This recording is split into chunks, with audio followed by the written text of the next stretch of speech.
Good morning, good morning. I decided to do a quick little vlog because I got a lot on my mind. Slept decent. I feel like I really got a lot of rest after the big move, and now I'm finally like in my space. And like, am I having buyer's remorse or renter's remorse? Because I'm hearing a lot of voices telling me I should have bought a house, all this, that, and third. And I'm just like, you know what? Let my nervous system get used to living on my own again and get used to supporting myself fully again. Like, let me get used to this space before I start judging myself on my financial decisions. Yeah, obviously, home ownership is a great investment if you can afford it. And I just have really weighed the pros and cons of owning a home as a single woman, because homeownership is not, it's just not about paying a mortgage. There's a lot more that goes into it.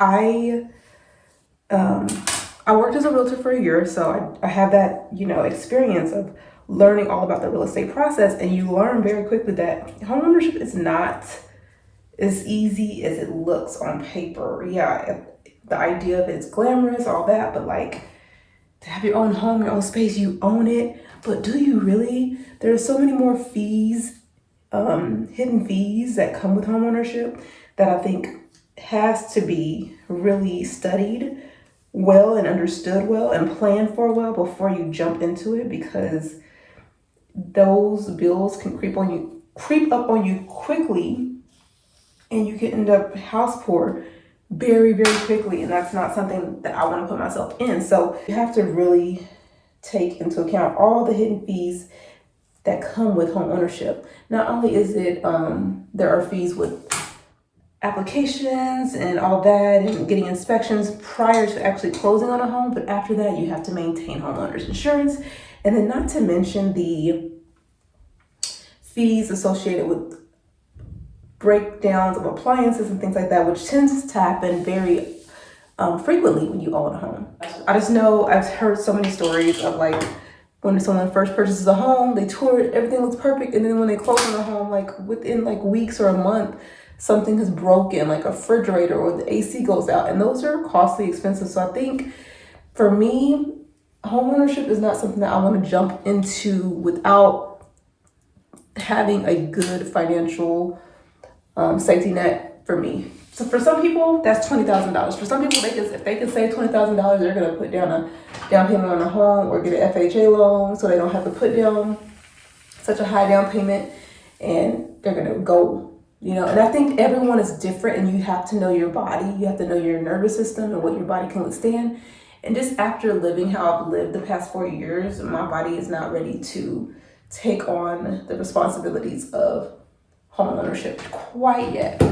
And I just really, like, I have to be really, like, part of me is like, ugh, I don't like wasting money as a renter. But at the same time, I also don't like forcing myself to do things that my body's not ready for. Like, my body's not up to speed with that.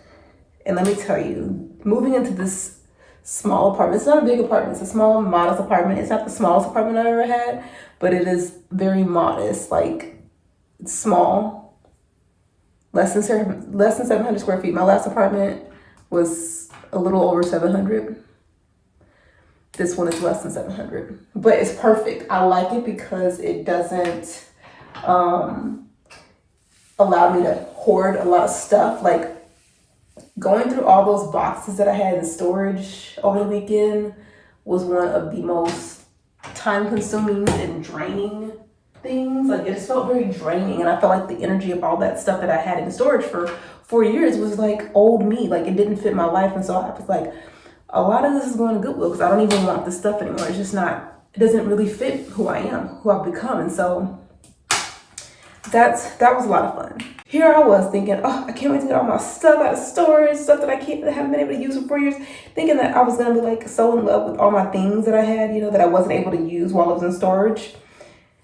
And I'm like, oh no, I don't want this, get it out, trash, Goodwill, like everything. I have a big medium-sized box filled with just things that I no longer want, decor, crafting items, some clothing items, just things that no longer fit who I am.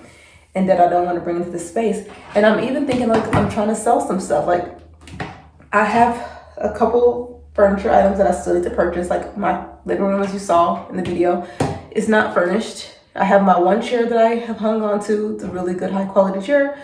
Like it's timeless for me as far as style goes. So I'll probably be hanging on to that maybe as long as possible. But I don't have a sofa yet. I don't have a coffee table.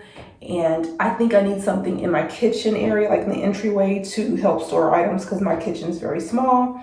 And I need something to help store just a few more items that I have.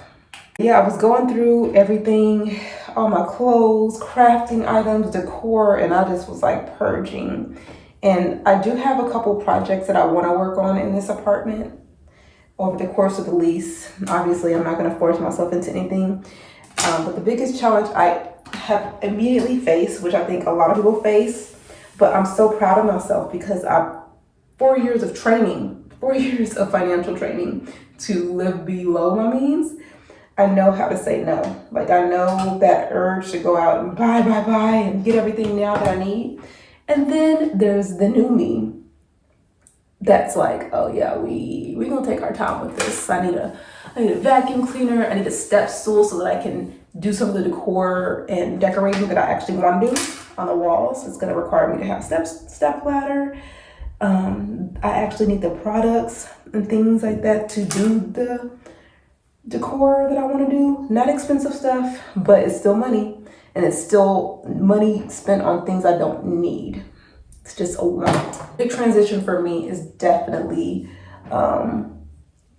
postponing purchasing those decor items and just living in the space unfinished for longer than I'm used to, you know. That's really what it boils down to. The straightener gets my hair so much better. Straightening that hot comb. So yeah, that's what I'm working on. Just managing my finances and having a plan in place so that I don't go overboard with trying to decorate and fill the space and get everything all at once, because that's just not going to happen. Not this new Sakina. The new Sakina is like, no, I don't actually need that. And I have been looking on Facebook Marketplace. I have a couple other places that I go for good deals on furniture and decor. But yeah, I've been perusing Facebook Marketplace for things like bar stools, things like that. Like, I want to finish this apartment minus the sofa, because I will invest in a good sofa. I think a good couch is really important.